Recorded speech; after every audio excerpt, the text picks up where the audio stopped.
brilliant story! Drive to Survive Season 2 is finally here. And this is my one of 3 videos I'm bringing covering the entire 10 episode series. Now I put the call out on YouTube community asking you guys what you thought about me bringing Drive to Survive content, how you want it coming.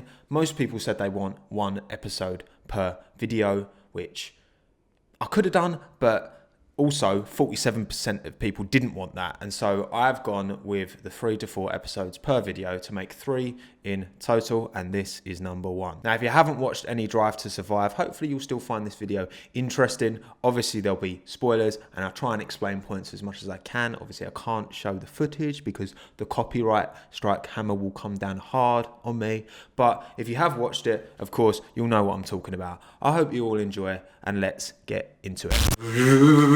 We're here, Drive to Survive Season 2, Episode 1. I'm so excited. I'm afraid I'm not doing shots today.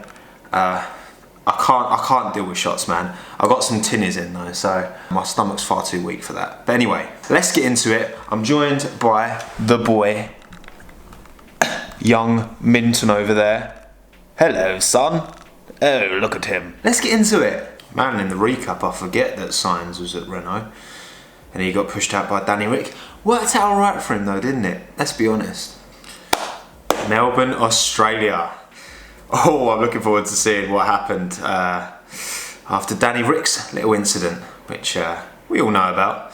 Melbourne's a beautiful city, man. I was there end of 2018. Christian Horner saying that F1 is less important than his family. Come on now, Christian. We know Jerry's hot, but be real. I'm Valtteri Bottas. Valtteri Bottas. I love saying that, Valtteri Bottas. By the way, do you like the new plant? Pink, more pink. So Christian Horner goes, he thinks Daniel ran from a fight as to why he left Red Bull. I think that it was clear to Daniel that Max was #1 priority and he wasn't prepared to play second fiddle. And you know what, I respect that. Like, the age Daniel is, he wants a world driver's title. Is he going to be content with that after all the issues?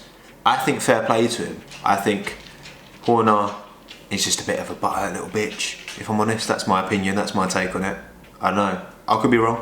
Let me know what you think down in the comments. It's clear to me that Daniel didn't feel loved anymore at Red Bull, and we're all human. We all like to be appreciated in the workplace, you know what I mean? And if you don't, then you might want to leave, and I think that's what happened. I feel like Christian Horner's got quite banter, not gonna lie. I don't know if he's my kind of guy. I can't really work it out. Would I want to go for a drink with him? He seems like a bit up himself. Just my thoughts. Max would have been a free agent if they weren't top 3 by the summer break. And now it's extended to 2024. Tinny #2 time. I hope you're not too distracted by Minton. He's very cute, isn't he? He's like framing this perfectly. Tesco own brand apple cider. £2.40 for a pack of 4. So scummy, yes, but lovely, also yes.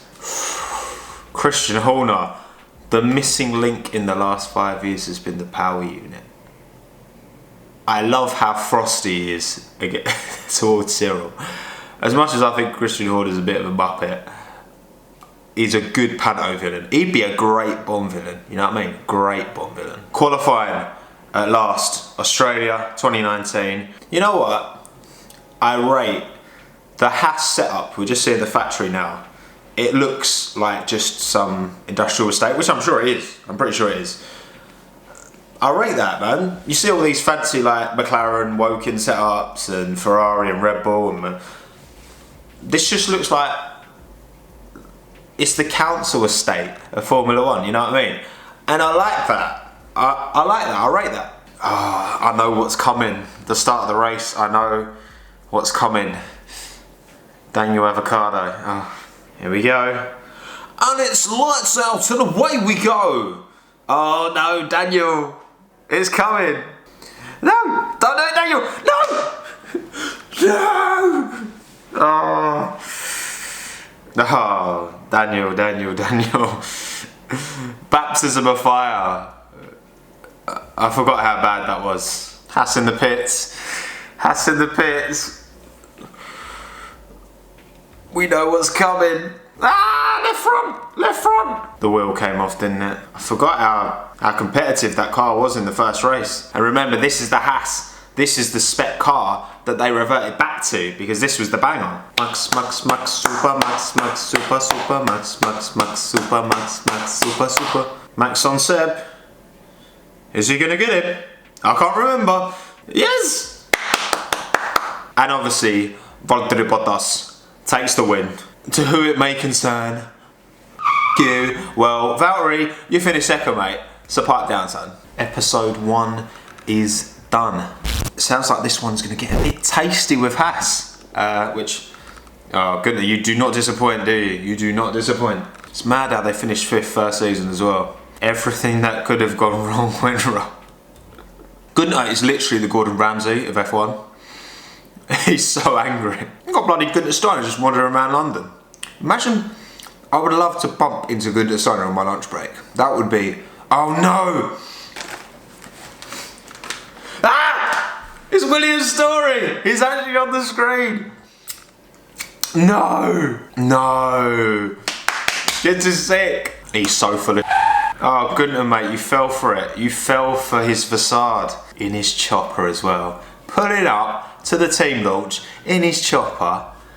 You're a muppet, mate. The thing is with Story, right, he's an articulate bloke, okay? He speaks well. Yet his tweets are like a 14-year-old. I don't understand. This is definitely the Haas episode. You know, I feel like we're not going to move away from these boys anytime soon. We're at Spielberg now, where things continue to go horribly wrong. There's been cock-ups from the mechanics which have caused issues. There's been technical problems which are a big part of the actual race team. So, as much as I don't necessarily agree with Gunter Steiner's management style, I do get it. Number 3. Yum yum yum, Tesco Scum brand cider. Yeah, my belly, we man. It's a fair point Will Buxton just said.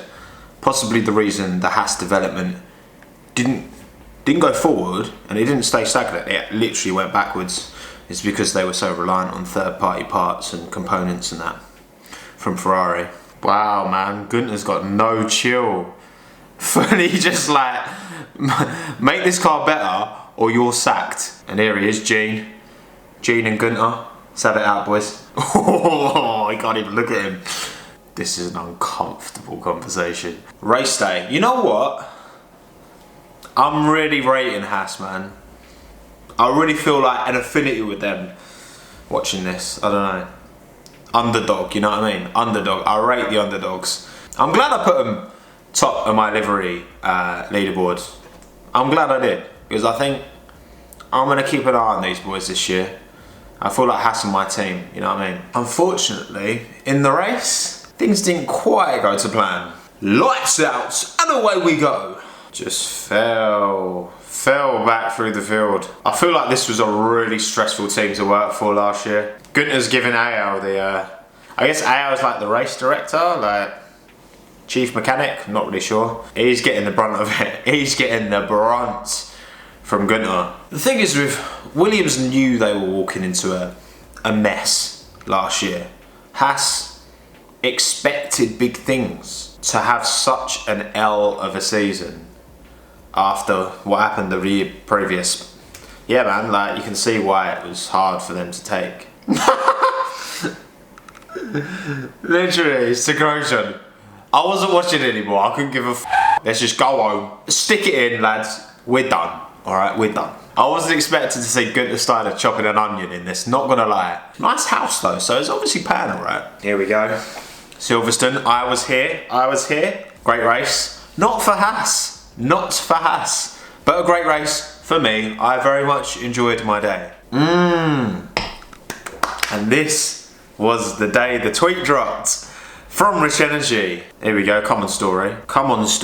Oh, this guy's a oh mate, it makes me angry just seeing his face. Rich Energy was meant to be worth 60 million and they only ever got the initial payment. And Story literally came on Netflix and just said, We cancelled it because they weren't performing very well. Oh, mate, I hate this guy. I'm definitely doubling down on my trolling of Rich Energy. To kick a team who's struggling, all these people working their asses off, comes in, fucking, I'm gonna cancel the deal. Nah, man, f him. I do feel like, to be fair, all season it hadn't really been the driver's fault, but Silverstone firmly laid with Romain and Kev. Kev had a solid start inside of Grosjean. Oh, they're getting touched. Tight. Romain's giving him no room, and they touch. There we go. There's the first touch. Oh, that was it. That's all that it took as well. Romain gave Kev no room. Oh, goodness, fuming. Oh, I'm looking forward to this. Oh, no. Here we go. Gunter's about to give him the air dry. Oh, Kev's not happy, and Gunter's going after him. Kev smashed Gunter's office door. Oh, wow, man. Gunter went in. Everything that could have gone wrong went wrong. But when you hit rock bottom, surely the only way's up. And I firmly hope they sort it out for this season. Wow, that was a good one. That was the best one. That was definitely the best episode. On to number 3. Daniel had talks with McLaren. I didn't know that. Interesting. That would have been mad. So, it would have been Daniel Lando. That was a distinct possibility. As much as I love Carlos, Daniel and Lando. Hey, listen, that was my 2021 predictions. Daniel to McLaren. People call me crazy, man, but clearly there's some thought process in there, you know what I mean? Clearly. Oh, here we go. Carlos, vamos. It's about time Carlos got some airtime. I feel Carlos is a really wholesome bloke. He's a really nice fella. You know, it kind of does make sense. You know, Carlos clearly had a point to prove at McLaren to make sure Renault knew that that was a mistake getting rid of him. And I think he very much proved that Nico should have been the one to go and not him. Imagine Ricciardo and Sainz in a team together. That would have been a banger. 2018. We didn't design a very good race car. In the words of Zach Brown himself. Also, you had an absolute muppet. I don't like Fernando. I think he was a big part of the problem at McLaren. Carlos is by far the better Spaniard. The proof is in the pudding. McLaren convincingly finished 4th last season with no Fernando Alonso. Again, you can see watching this, you can see why Carlos made the move, because the history, the spectacle that McLaren have, you know, delivered on for so many years, to be in that environment must, as a driver, be incredibly motivating. This is definitely a Daniel versus Carlos vibe, and I get that. It's a compelling thing, and we know who won out in the end. You do wonder how much of the Renault dream that was sold into Daniel, how much of that was based in reality and what Cyril actually believed, and how much, because like Daniel, I'm sure Daniel was under no illusion that it was going to be difficult. I just hope he gets a chance. I really do. I hope he gets a chance to win races again and fight for drivers' titles, because he's up there. Okay, I think it's time for numero 1, 2, 3, 4. Cheers, ladies and gentlemen. Carlos didn't score a point by Baku. That's mad. Yeah, man, actually, like P6 in his first year in the McLaren. Forget about that. Forget that that was his first year. You've got to appreciate that it's so much more than just jumping into a different car. It's a whole new team, a whole new infrastructure, a whole new process. Everything's different. This is the reverse race, isn't it? This is... Daniel. Kvyat didn't hear the beep, beep, beep, beep. No. And here we go. Reverse. No! Mate, I feel for him. And as Daniel Avocado falls back, Carlos is on the up. First points for Carlos. What this does really well, I feel, is that It builds up the story behind the driver. That must have been tough to take, especially at a race that he won in 2017. He was so far up on Kvyat, he could have just waited. You can see how desperate he was, and it bit him on the arse, unfortunately. Michael Italiano and Daniel Ricciardo. Daniel's trainer, he's known him since he was 11. Isn't that kind of like the dream? To like travel the world, racing cars with your best mate. Here we are. Carlos, hardest thing to live in the UK. Come on, man, is it an M&S, mate? He's alright, he's doing okay. If I bumped into Carlos in an M&S, I might have to just stalk the nearest Marcus and Spencer to Woking. See if I can find him. Pretty clear, Carlos is a serial workaholic. And the results clearly have paid off, you know what I mean? Clearly. I think Danny v Carlos this season is going to be tasty. Oh, I've just seen the Toro Rosso livery for the first time. How much do I miss it? A lot. I'm not going to lie, a lot. The Alpha Tauri is dog poo in comparison. I'm sorry, it is. It looks like my fridge over there. Next episode's Germany. I think I'm going to have to watch this. I was only planning on doing 3. We're doing it. We're doing 4. We're going for 4. Germany, Mercedes. We're doing it, lads. Come on. Episode 4. This should be fun. This should be very fun. I was actually watching, I'm not sure if it's Nico Rosberg's podcast, but it was a podcast that involved Toto, and his grind as a youngster, his entrepreneurial spirit. You know, it's easy to dismiss Nicky's involvement in the Mercedes team as just as a kind of spearhead, as an image to represent the team. But him and Toto came in at the same time. He clearly made a fundamental impact in getting Lewis in, which of course was massively important, but having someone who's had so much success, been through so much adversity in the sport, if that's not going to motivate not just Lewis, not just Toto, but every single man and woman who works in that team, if that's not going to motivate them, nothing is. I mean, like, that is gone. Nicky died in May 2019, and my dad died in 2019 too. He was a year older than Nicky. He was 71. Just gone. We are doing this, come on. This race, Hockenheim 2019, things did not go to plan, as we well and truly know. I'll tell you what, Christian is fuming.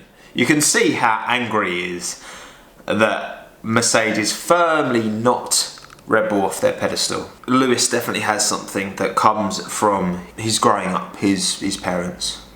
He knows what it's like to come from nothing. He knows what it's like to struggle as a family. He knows what it's like. His dad worked 3, however many jobs, Anthony Hamilton. And I think that makes someone in a different way. I just think that's what makes Lewis that little cut above the rest. You know what, like, we've all written off Valtteri as being this dream second player, but I don't think that'll be the case this year. I think Valtteri has had enough of being the whipping boy. I think if Valtteri doesn't win this season, which I don't think he will, I think he'll look elsewhere. That's why I predict him to be in a Renault next year. They've got their stupid hats on. Everyone else is looking smirking. It does look a bit dumb, doesn't it? The Mercedes attire for this race. You could see this coming from a way off, you know what I mean? Hockenheim, Germany, 1950s outfits. Didn't help that Lewis wasn't well.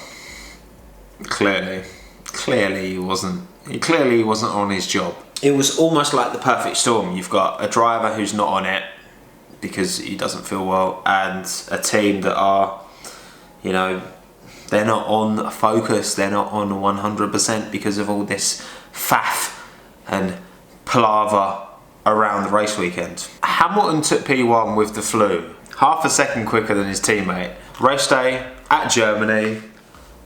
It's a wet race.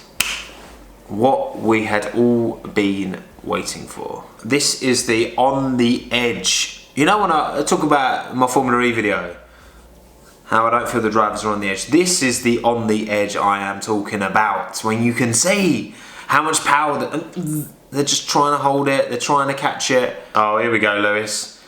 He's dropped it, he's dropped it, he's gone. Charles is there, he misses him. He bumps the wall.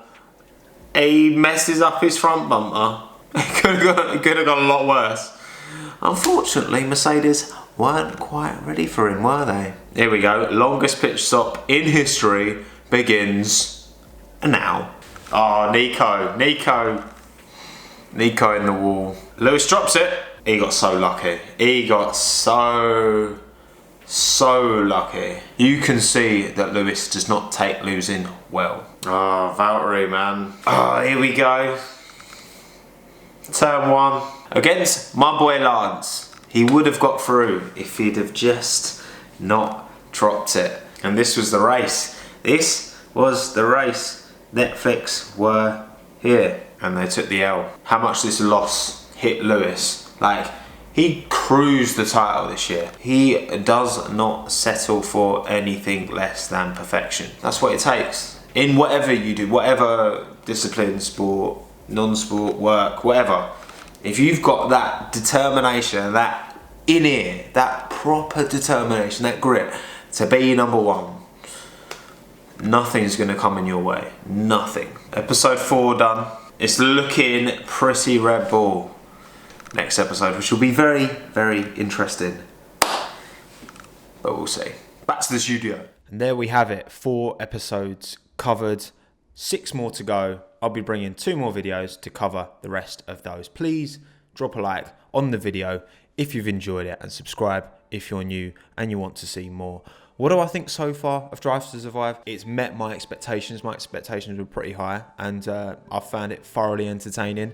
Obviously there's a lot of filler, particularly towards the start, to introduce new fans, people who haven't watched F1 before, because a lot of fans did come in through that route, which I think is amazing. I think it's great for the sport. The more people we have interested in Formula One, the better. The conversation's been opened up about, you know, people being a bit snobby of like, oh, well, you don't know enough about F1, so you're not entitled to have an opinion. Or, oh, if you came through Drive to Survive, you're not a real fan. For anyone who says that, do one, all right? The sport isn't owned by anyone. It's not owned by you. The only people who actually own it are Liberty Media. You know what I mean? Not like Kevin, who's 27 from Grimsby and just likes to get angry on Twitter. You know what I mean? If there is someone called Kevin, 27 from Grimsby, I apologise. That was just as random a name as I could pluck out of thin air. And yeah, man, I'm all for it. I'm thoroughly enjoying it. I can't wait to watch the rest, and I'm going to bring you lot on the journey with me. So yeah, I've been Tommo. This is the Tommo F1 YouTube channel. Thank you again so much for watching. We're over 18,000 subscribers now. 20k is coming soon. Thanks again. Have a good one. Ta-da.